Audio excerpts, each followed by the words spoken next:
మీ బట్టలకి సాఫ్టింగ్ ప్రొటెక్షన్ ఇచ్చే సరైన ప్రొడక్ట్ ఎలిమ్ ఫ్యాబ్రిక్ కండిషనర్.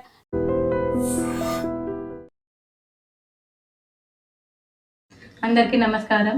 నేను పూర్ణచంద్ర భార్య స్వప్న. నాకు స్వేచ్ఛ పూర్ణ ద్వారానే పరిచయం అయింది. రిలేషన్ ఉందని నాకు అసలు తెలియదు. ఈ రిలేషన్ గురించి కూడా నాకు తెలిసింది స్వేచ్ఛ ద్వారానే. తను నాకు ఫోటో పెట్టడం ద్వారా తెలిసింది. నేను పూర్ణని అడిగాను ఏంటిది అని చెప్పేసి అడిగితే చెప్పాడు. చెప్పినాక నాకు ఆయనకి గొడవలు స్టార్ట్ అయింది. అక్కడ నాకు ఇంకా తెలిసింది ఏంటంటే అక్కడ కూడా తనతో గొడవలు ఉంటున్నాయి అని చెప్పేసి అంటే ఇంకా నేను ఆయన ఎందుకు ప్రెషరైజ్ చేయాలి అని చెప్పేసి నేను ఆయనను వదిలేశాను. ఇంకా నేను ఎందుకు ఇప్పుడు మీడియా ముందుకు వచ్చానంటే అరణ్య ఆయన మీద చేసిన ఆరోపణలు చూసి నేను తట్టుకోలేక నేను ముందుకు వచ్చాను. నేను మీడియా ముందుకు ఎందుకు వచ్చానంటే ఇప్పుడు స్వేచ్ఛ కూతురు అరణ్య మా ఆయన మీద నిందలు వేస్తుంది. ఆ నిందలు నేను చూసి తట్టుకోలేక నేను వచ్చాను బయటికి. నా పిల్లలతో పాటే అరణ్యను కూడా చూసుకున్నాడు. తనకి స్కూల్లో జాయిన్ చేశాడు, ఫీజులు కట్టాడు. నా పిల్లలకి బట్టలు తీసుకున్నప్పుడు ఆయన కూడా తీసుకునేవాడంట.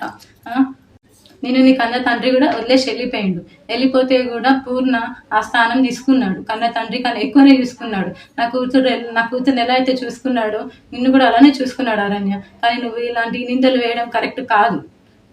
ఇంకా స్వేచ్ఛ కూడా తారా నన్ను టార్చర్ పెట్టింది. ఈ విషయం తెలిసినాక కూడా నేను డిప్రెషన్లోకి వెళ్ళిపోతే నన్ను పూర్ణ కాశీకి తీసుకెళ్ళాడు మైండ్ రిఫ్రెష్మెంట్ కోసం.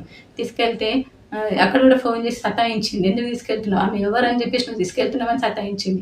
ఆయన ఫోన్ లిఫ్ట్ చేయకపోతే నా ఫోన్కి చేసి సతాయించింది. అసలు ఎక్కడికి తీసుకెళ్ళినా, ఫంక్షన్కి వెళ్ళినా, ఎక్కడున్నా కూడా నువ్వెందుకు ఆమెతో ఉంటున్నావు, నా దగ్గరకు వచ్చేసాయి అని చెప్పేసి చాలా బ్లాక్మెయిల్ చేసింది. ఎప్పుడు చూడండి స్లీపింగ్ పిల్స్ మింగడము. నాకు ఆడపిల్ల ఉంది. స్వేచ్ఛ కూతురు అరణ్యాన్ని కూడా నా కూతురు లాగానే చూసుకున్నాడు.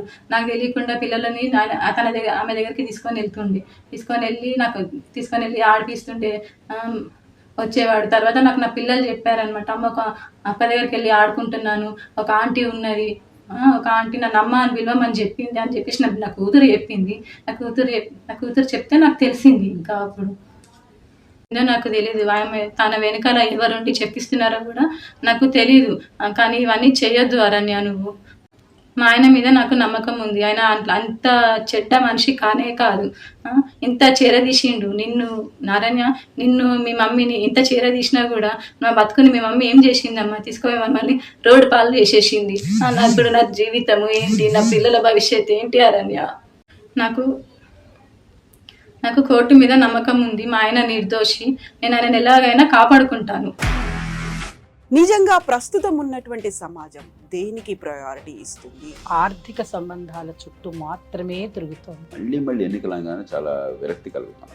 మంచి అనిపిస్తుంది కదా, లేడీస్ కూడా ఛాలెంజింగ్ జాబ్స్ చేసినప్పుడు చాలా బాగుంటది. ట్రాఫిక్ అసిస్టెంట్స్ గా నియమించిన ట్రాన్స్జెండర్స్ అందరితో సాల్యూట్ చేయించుకుంటున్నారు. ఫుడ్ డెలివరీ ఇవ్వటానికి వెళ్ళినటువంటి డెలివరీ బాయ్ అనిల్ పై కళ్ళ ముందు